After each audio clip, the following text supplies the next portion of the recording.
Om Swastiastu.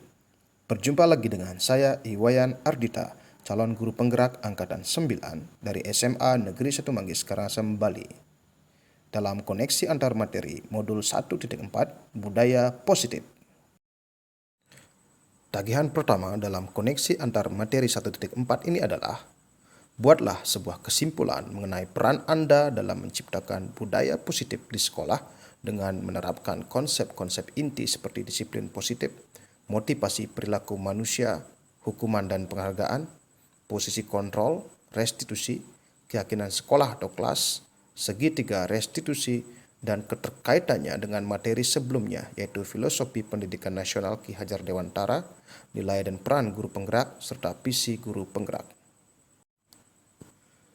Kesimpulan peran saya dalam menciptakan budaya positif di sekolah adalah sebagai pemimpin perubahan yang dapat menjadi teladan atau contoh yang patut ditiru dari segi perbuatan, kelakuan, dan sifat dalam penumbuhan disiplin positif. Memberdayakan, menyemangati, dan membuat murid-murid saya memiliki kekuatan untuk menjadi orang yang mereka inginkan dan menghargai diri sendiri dengan nilai-nilai yang mereka percaya yang tumbuh dari motivasi intrinsik mereka. Mempengaruhi, memelihara, dan memprovokasi kebajikan serta kualitas positif agar murid-murid saya bertumbuh dan maju dengan penyusunan keyakinan kelas.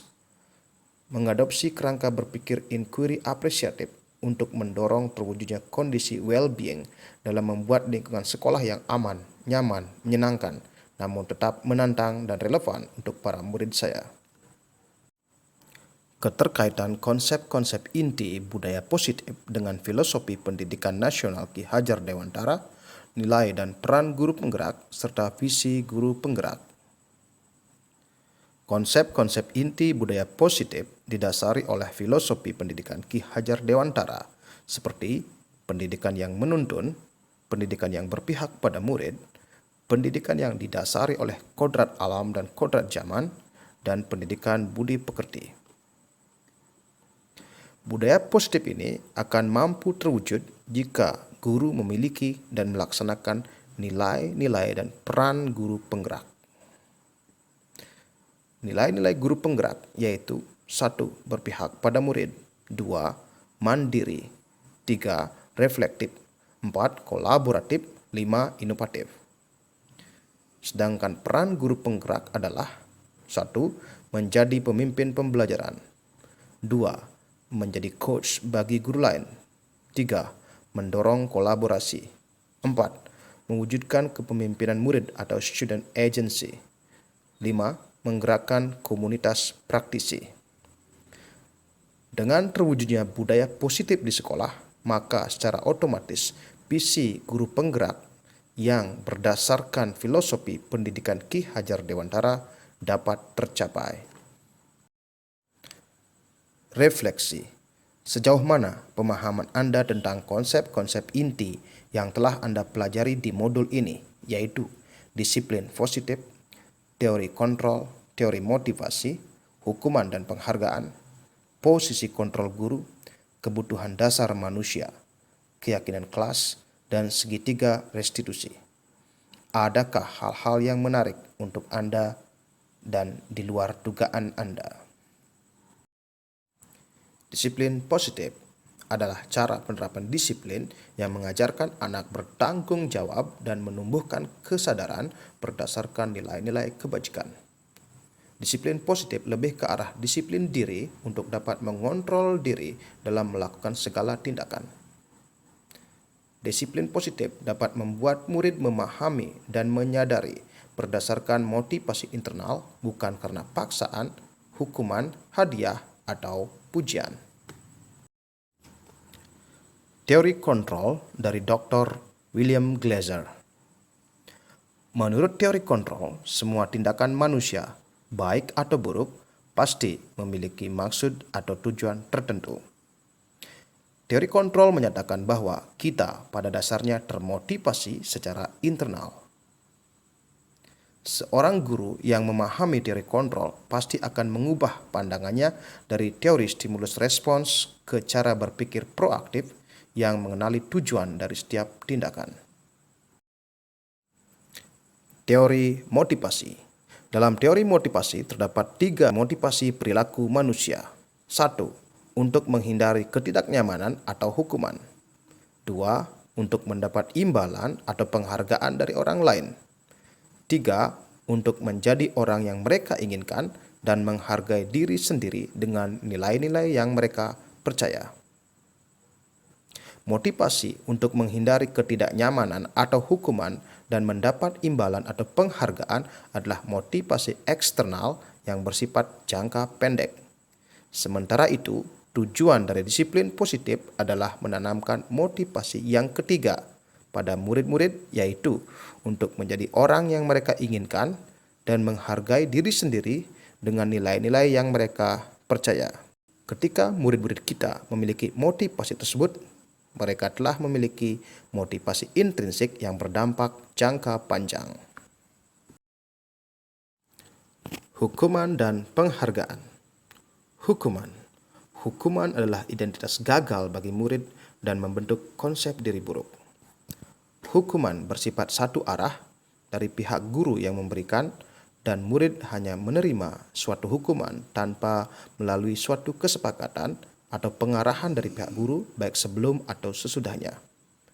Hukuman bersifat tiba-tiba, tidak diharapkan, sangat melukai, dan menyebabkan suatu yang menyakitkan harus terjadi. Hukuman menyebabkan ketidaknyamanan pada murid untuk jangka waktu panjang. Hukuman mendorong murid untuk membenci peraturan dan juga guru. Hukuman dampaknya adalah murid marah, merasa bersalah, rendah diri, bahkan mengasingkan diri. Dalam hukuman, guru menjalani konsekuensi dengan menyalahkan, mengkritik, menyindir, dan merendahkan. Penghargaan. Suatu penghargaan adalah suatu benda atau peristiwa yang diinginkan, yang dibuat dengan persyaratan. Hanya jika Anda melakukan hal ini, maka Anda akan mendapatkan penghargaan yang diinginkan. Penghargaan merusak hubungan, menciptakan persaingan tidak sehat. Ketika seorang diberi penghargaan atau dipuji di depan orang banyak, maka yang lain akan merasa iri dan sebagian dari mereka akan tidak menyukai orang yang diberikan penghargaan tersebut. Penghargaan mengurangi ketepatan, menurunkan kualitas, dan mematikan kreativitas. Jika mengharapkan suatu penghargaan dan tidak mendapatkannya, maka seseorang akan kecewa dan berkecil hati, serta kemungkinan lain kali tidak akan berusaha sekeras sebelumnya. Penghargaan menghukum. Penghargaan menghukum mereka yang tidak mendapat penghargaan. Penghargaan efektif jika kita menginginkan seorang melakukan sesuatu yang kita inginkan dalam jangka waktu pendek. Jika kita menggunakan penghargaan lagi dan lagi, maka orang tersebut akan tergantung pada penghargaan yang diberikan, serta kehilangan motivasi dari dalam. Menurut Alfie Kohn, baik penghargaan maupun hukuman adalah cara-cara mengontrol perilaku seseorang yang menghancurkan potensi untuk pembelajaran yang sesungguhnya. Memberikan penghargaan dan hukuman adalah hal yang sama, karena keduanya mencoba mengendalikan perilaku seseorang. Karena orang pada dasarnya tidak suka dikendalikan, dalam jangka waktu lama, penghargaan akan terlihat sebagai hukuman. Jika suatu penghargaan diharapkan, namun seseorang tidak mendapatkannya, orang itu akan merasa dihukum. Posisi kontrol guru. Terdapat 5 posisi kontrol guru, yaitu penghukum. Seorang penghukum bisa menggunakan hukuman fisik maupun verbal. Orang-orang yang menjalankan posisi penghukum senantiasa mengatakan bahwa sekolah memerlukan sistem atau alat yang dapat lebih menekan murid-murid lebih dalam lagi. Pembuat rasa bersalah. Pembuat rasa bersalah akan menggunakan keheningan yang membuat orang lain merasa tidak nyaman, bersalah, atau rendah diri. Teman. Guru pada posisi ini tidak akan menyakiti murid, namun akan tetap berupaya mengontrol murid melalui persuasi. Posisi teman pada guru bisa negatif ataupun positif. Positif di sini berupa hubungan baik yang terjalin antara guru dan murid. Hal negatif dari posisi teman adalah bila suatu saat guru tersebut tidak membantu, maka murid akan kecewa. Pemantau. Memantau berarti mengawasi. Pada saat kita mengawasi, kita bertanggung jawab atas perilaku orang-orang yang kita awasi. Posisi pemantau berdasarkan pada peraturan-peraturan dan konsekuensi.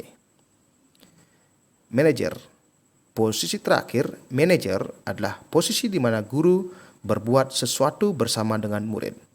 Mempersilakan murid mempertanggungjawabkan perilakunya. Mendukung murid agar dapat menemukan solusi atas permasalahannya sendiri. Di posisi manajer, murid diajak untuk menganalisis kebutuhan dirinya maupun kebutuhan orang lain. Di sini, penekanan bukan pada kemampuan membuat konsekuensi, namun dapat berkolaborasi dengan murid bagaimana memperbaiki kesalahan yang ada. Kebutuhan dasar manusia. Seluruh tindakan manusia memiliki tujuan tertentu. Semua yang kita lakukan adalah usaha terbaik kita untuk mendapatkan apa yang kita inginkan.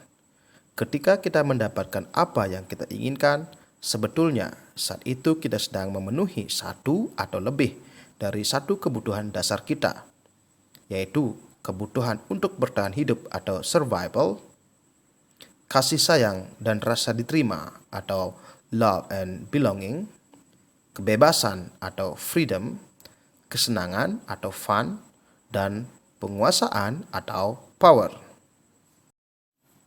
Keyakinan sekolah atau kelas. Keyakinan sekolah atau kelas merupakan sebuah nilai-nilai kebajikan universal yang telah disepakati secara tersirat dan tersurat, lepas dari adanya latar belakang suku, negara, bahasa, maupun juga agama. Keyakinan kelas dibuat secara bersama-sama dengan seluruh siswa yang mempunyai nilai-nilai kebajikan yang dapat dipercaya.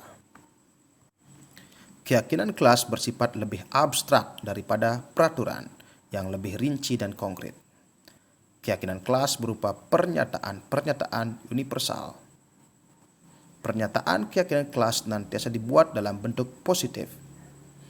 Keyakinan kelas hendaknya tidak terlalu banyak sehingga mudah diingat dan dipahami oleh semua warga kelas.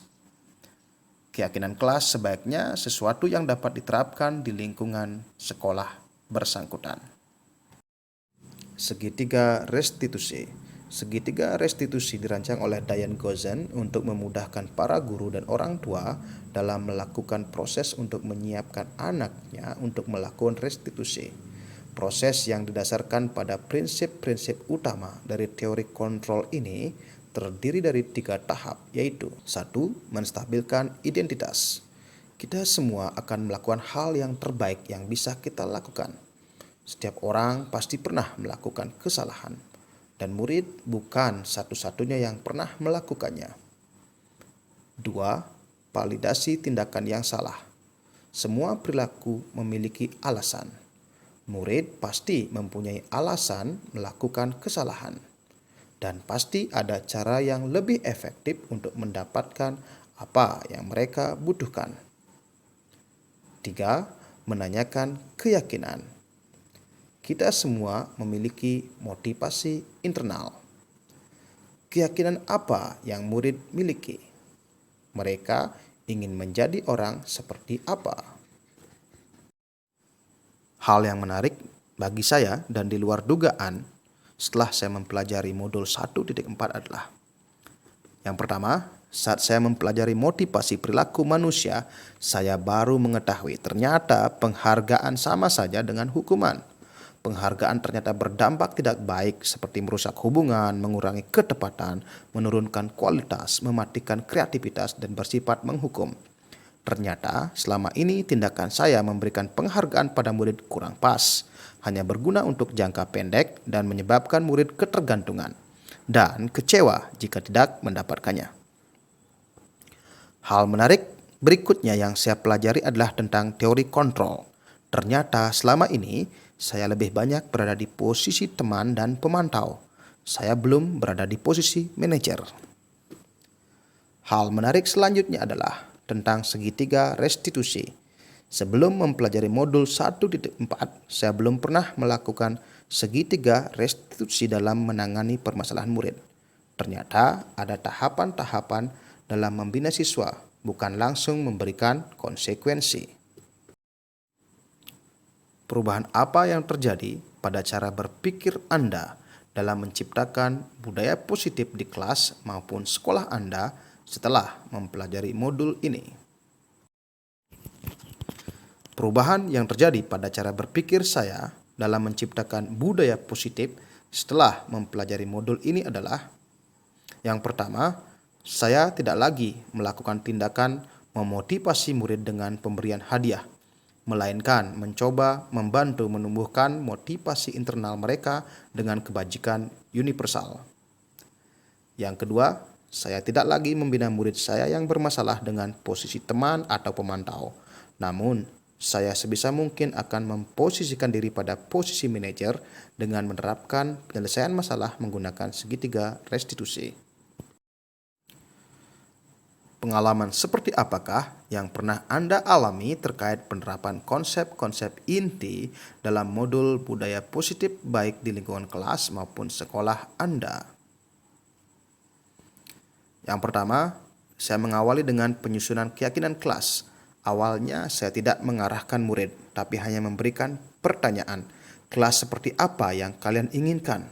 Ternyata jawaban mereka banyak yang ngawur. Akhirnya saya harus memandu mereka dengan mengarahkan pilihan-pilihan mereka agar tidak keluar konteks. Yang kedua, saya mencoba menerapkan segitiga restitusi pada beberapa murid saya yang melanggar peraturan. Pada kasus-kasus ringan, tahapan ini berjalan dengan baik, tapi pada kasus yang agak berat, saya masih belum berhasil. Sepertinya perlu banyak latihan lagi. Bagaimanakah perasaan Anda ketika mengalami hal-hal tersebut?